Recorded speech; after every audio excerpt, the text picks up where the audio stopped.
You're listening to the Back Porch Talk podcast. Danny and Jason had many discussions and debates on the back porch while making pivotal investment moves with assets. That's right, with trading cards. They welcome you to the back porch and right into those discussions about current sports news with a fresh and unique twist. So come on and join us.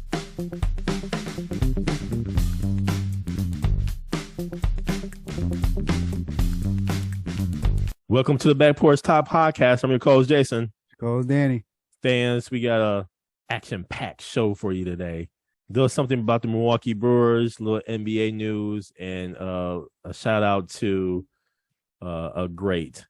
But Danny, first to the Milwaukee Brewers, and where they have actually been bounced out of the playoffs. They have been officially eliminated from playoff contention. The Philadelphia Phillies actually advances to the playoffs, Danny. This is even after a victory by the Milwaukee Brewers, where Renfroe actually walked off or helped the Brewers walk off, man. Danny, this is pitiful state. The Brewers had it going for the first 50 games. First 50 games, it was actually the best 50 game start in franchise history. And so we thought, okay, this might be the time that the Milwaukee Brewers actually not only goes to the playoffs, but they actually advance deep into the playoffs, deeper than what they did last year. And Danny, we were fooled by the first 50 games. A whole lot happened in the course of the season where the Brewers went on a little slump here. But then ultimately they traded away Hader and they actually, in a sense, kind of got rid of Lorenzo Cain, man. And so that may have done something to the locker room.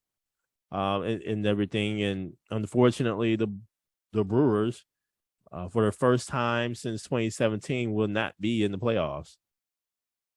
Danny, I had to say this, man. You know, and we talked about it off the mic and everything about the Milwaukee Brewers.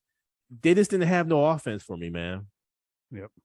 They didn't have no pop of the bat, nothing. And to provide some stats here, the team leader in batting average, Hunter Renfroe, and his batting average was 257. I'm gonna let that sink in. Now, Danny, we come from an era in collecting cards and everything, and where your Kirby Puckett's, your Wade Boggs, man, these cats were well above 300, batting above 300 consistently. Yes, consistently, year after year after year. You mean tell me 257 batting average is leading your team? 98 ribbies by Willie Adams. On base percentage was led by Christian Yelich at 355. Hits led by Yelich at 143. Home runs 34 led by Rowdy Tellez, first baseman. I'm just saying this, Danny. When you compare those stats to the stats of, let's just say, the St. Louis Cardinals, who actually won the division. Paul Goldschmidt, batting average at 319. 35 home runs by Paul Goldschmidt. 114 ribbies by Paul Goldschmidt. On base percentage, 406, Paul Goldschmidt. Hits, 178, Paul Goldschmidt. Come on, man. You kidding me? So when you look at that and you look at the offense, the amount of offense that the St. Louis Cardinals had versus the Milwaukee Brewers, there's something wrong here. And I think during the offseason, the Brewers are going to have to address basically their bats. I don't know if it's the hitting coach that needs to go. I don't know what needs to change, but something stank. And what stank is that batting average by the Milwaukee Brewers, Danny. Andrew McCutchen, batting average, 237. Ooh. Rowdy Tellez, 219.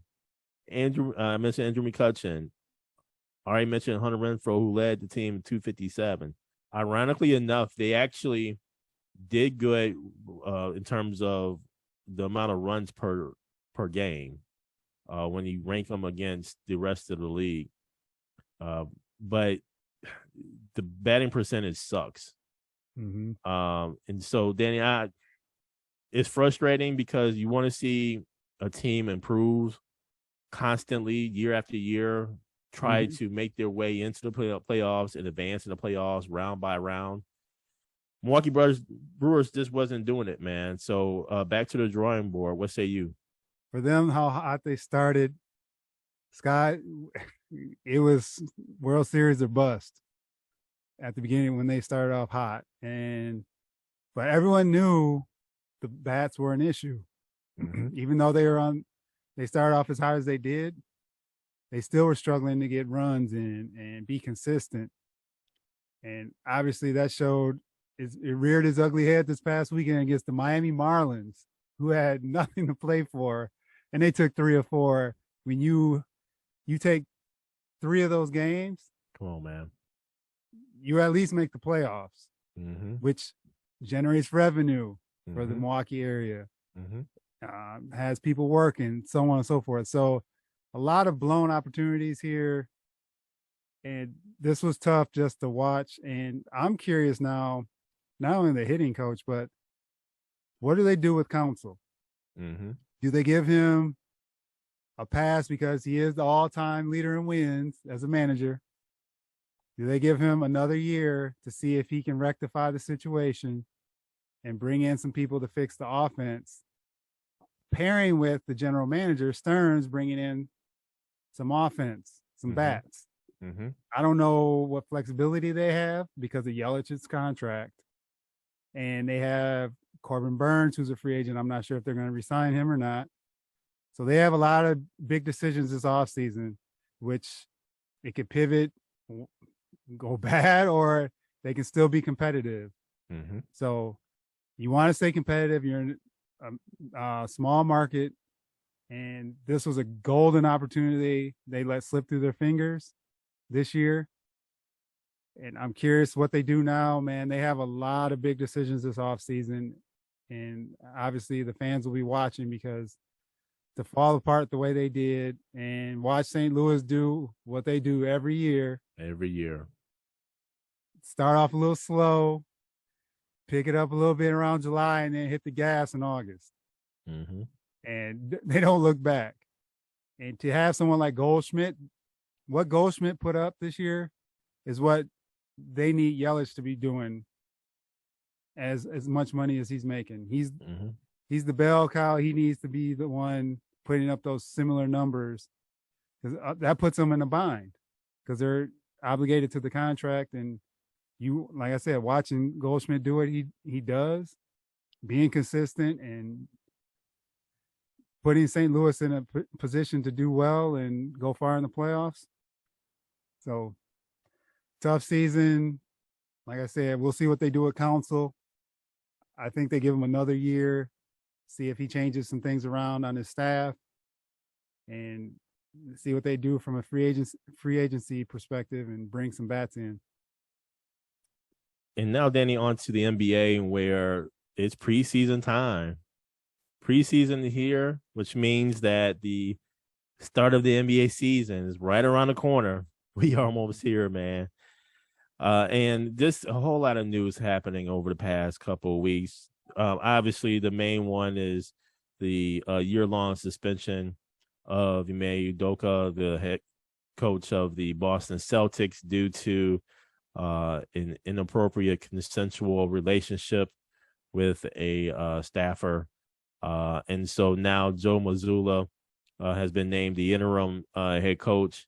And Joe Mazzulla, 34 years old, young coach. So this is going to be really interesting to see how the Boston Celtics really kind of move forward and move throughout the season, Danny. I mean, you have Malcolm Brogdon now a part of the team. You also have Blake Griffin, who signed with them. Gallinari obviously is hurt, ACL, I believe. So he's going to be out most of the season, if not all of the season. So it's going to be interesting to see how the Boston Celtics gel. Obviously, with the news here of Ime Udoka.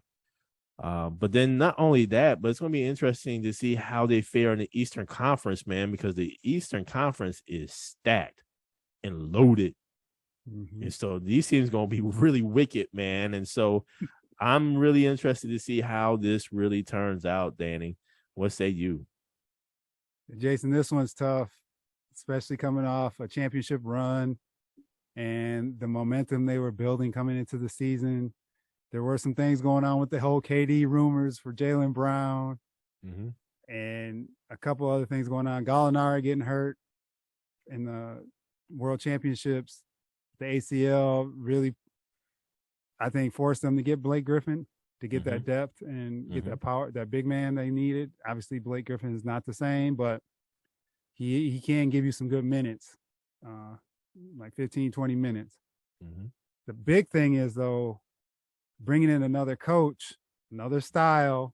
I'm assuming they're going to try to keep it as similar as possible as last year and the system they were running. But when things start happening, is that where Brad Stevens has to come down and interject and put his 2 cents in to make sure things are staying on the up and up? Because you have a young coach, and when things get tough, where they get a losing streak or whatever the case may be, how do they handle that? They're also rumored to be bringing Brogdon off the bench as the 6th man and having Marcus Smart start. So then if things start happening during the season where Brogdon's like, hey, Marcus Smart isn't playing the best, I should be starting, things like that. So that internal strife and handling that and keeping it in-house, because they have the team to do it again, to make it to the to the championship.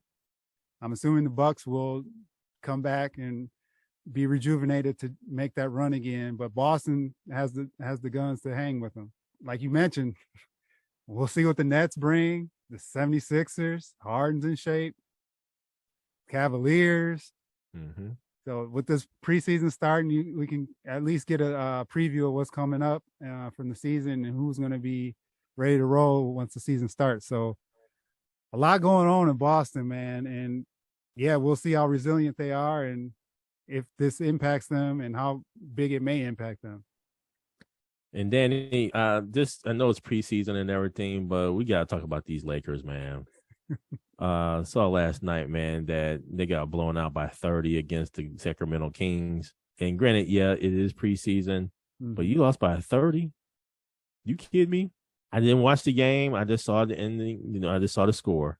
Yep. I did see that Anthony Davis did play. LeBron played. It was like 0 for 7 or something like that from the field. Yeah, 80 played, 11 points, 11 rebounds, 2 assists. I don't know, Danny. This experiment that the Lakers are dealing with right now, man, is crazy. I'm hoping that they're listening to Darvin Ham. So we'll see what happens, man. What say you? Jason, a lot of these rumors are rearing their heads right now as far as Westbrook and the trade rumors, how close the Lakers were to trading Westbrook. With all this going on, man, it's just stirring the pot. And they're veterans, but it comes to a point where that affects you. You're already, you're rumored to be traded. Now they just keep bringing it up more often, so on and so on. And truth be told, man, that deal they had for Buddy Hield and Miles Turner for Westbrook and 2 first-round picks. You should have taken that, man. The Lakers should have taken that trade just due to it's going to be a circus with Westbrook all year long. All year long, man. And his contract. Granted, you have him for 1 year, and then this experiment can be over, but you had an opportunity to get a shooter in Buddy Hield to open the floor up for AD and LeBron. someone they can, kick out to and knock down the three or a pull-up jumper. It's going to be one of those things everyone's going to be watching. It's the Lakers, so they're going to have the light shine on them. And if they start off slow, some things are going to happen. I don't know what, but something will happen with the team, and a change may have to be made. The problem is you had an opportunity to get rid of Westbrook and you didn't. So I don't know what flexibility they even have to make any moves or who would even deal with them right now. So they're kind of stuck. They stuck, man. They kind of have to ride it out. Yeah, I mean, Anthony Davis played 16 minutes. LeBron played 16 minutes. LeBron, again, 0 for 7 from the field, only 4 points. AD, 4 for 9 from the field, 11 points.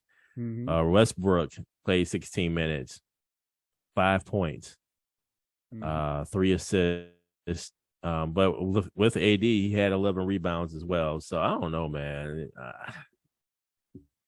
The thing that always cracks me up, man, when the Milwaukee Bucks play the Lakers or when Giannis plays AD, I mean, Giannis gets hyped for that game, man. He just straight goes off on AD all the time, man. I think one time Giannis dropped 40 on him, and it was like, where was AD? You know what I'm saying? It was like, what real? It's something just about about AD's motor that's just not all together there, man. And you got someone like Giannis who's gonna grit and grind. And his hustle is just second to none. So this is going to be interesting. I mean, Patrick Beverley played 13 minutes, 8 points, 1 for 5 from the field.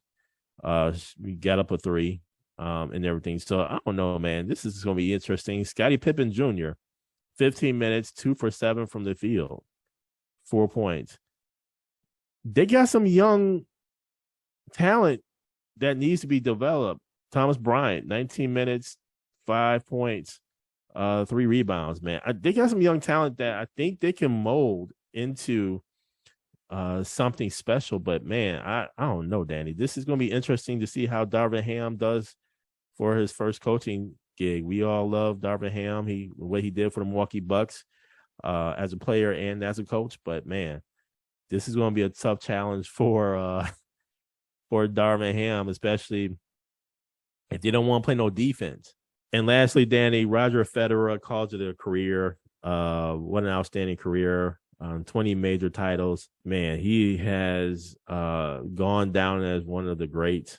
He obviously, Djokovic and Rafael Nadal have had these battles back and forth in terms of how many people or how many championships they won, who can be the greatest and everything. And I mean, Federer ends up with 20 major titles, 21 by Novak Djokovic, and then 22 by Rafael Nadal.